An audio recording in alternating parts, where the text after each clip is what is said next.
Welcome to Media Blast, your go-to platform for creating and managing digital advertising accounts across various channels. Let's get started. To create your first digital advertising account, follow these easy steps. First, select your desired advertising channel. Then click Create Account. Give your account a name, a currency, and a time zone. Once you've completed these steps, you'll receive an email invitation to access your new account.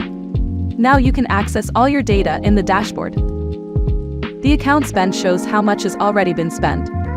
The balance depletion indicates how long your funds will last. The account balance indicates how much budget is remaining, and you can allocate your budget across multiple advertising accounts.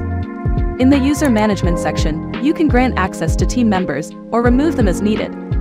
You can filter columns by channel, currency, account status, and time period.